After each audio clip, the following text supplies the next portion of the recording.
नमस्कार. लोकप्रधान विशेष सोलापूर लोकसभा फ्लॅशबॅक या कार्यक्रमात मी जहूर सय्यद आपल्या सर्वांचे स्वागत करतो. मित्रहो, लोकसभा निवडणुकीची घोषणा झालेली आहे. 2024 मध्ये 18व्या लोकसभेसाठी निवडणूक होत आहे. मात्र आपण ज्या मतदारसंघात राहतो त्या सोलापूर लोकसभेचा इतिहास आम्ही फ्लॅशबॅक या कार्यक्रमातून देत आहोत. सोलापूर लोकसभा मतदारसंघ सध्या अनुसूचित जातीसाठी आरक्षित आहे. मात्र जेव्हा भारत स्वतंत्र झाला तेव्हा स्वातंत्र्यानंतर पहिली लोकसभा निवडणूक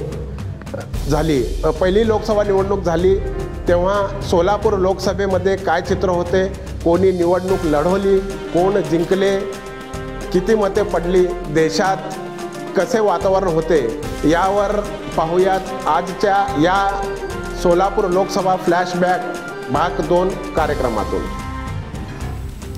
देशाला स्वातंत्र्य मिळाले आणि पहिल्या लोकसभेच्या निवडणुकाचा कार्यक्रम जाहीर झाला. 1952 ते 57 या दरम्यान लोकसभेच्या पहिल्या टर्मचा कार्यकाळ राहिला आहे. देशाला स्वातंत्र्य मिळालं 1947 मध्ये, पण पहिली सार्वत्रिक निवडणूक झाली 1952 मध्ये. या पहिल्या निवडणुकीकडे जगभराचं लक्ष लागलेलं होतं. नुकतंच स्वातंत्र्य मिळून लोकशाही अंगीकारलेला एवढा मोठा देश निवडणूक प्रक्रिया यशस्वीपणे हाताळू शकेल का याचीच शंका सगळ्यांच्या मनात होती. पहिल्या निवडणुकीची प्रक्रिया जवळपास 4 महिने सुरू होती. 25 ऑक्टोबर 1951 रोजी देशातलं पहिलं मतपेटीत टाकलं गेलं हिमाचल प्रदेशमध्ये. 1952च्या फेब्रुवारी महिन्याच्या शेवटच्या आठवड्यात संपूर्ण देशातील मतदान प्रक्रिया संपली. त्यावेळी सगळ्या मिळून 4500 जागांसाठी निवडणूक झाली. त्यातील 499 जागा लोकसभेच्या होत्या. निवडणूक आयोगाने मतदार याद्या तयार करण्याचं काम सुरू केलं होतं. त्यावेळी अनेक स्त्रियांनी आपलं नाव देखील सांगण्यास नकार दिला, अशी नोंद इतिहासात आहे.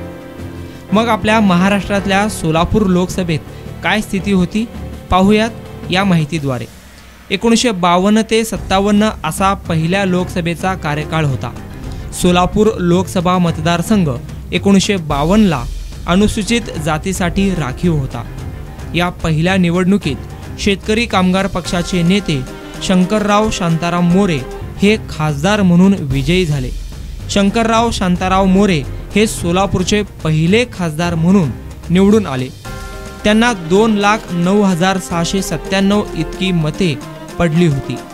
शंकरराव मोरे यांनी भारतीय राष्ट्रीय काँग्रेसचे उमेदवार तायप्पा हरी सोनवणे यांचा पराभव केला होता.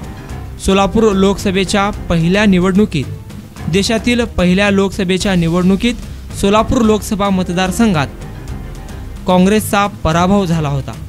तायप्पा हरी सोनवणे यांना 1,58,189 इतकी मते मिळाली होती. काँग्रेस पक्ष दुसऱ्या क्रमांकावर फेकला गेला होता.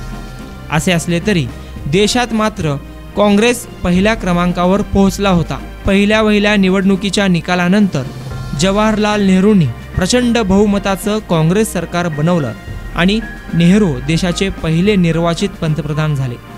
देशातील पहिल्या लोकसभेत सोलापूर मतदारसंघाचा इतिहास तुम्हाला कसा वाटला आमच्या कमेंट बॉक्समध्ये जरूर कळवा. अकबर बागवान, लोकप्रधान न्यूज, सोलापूर.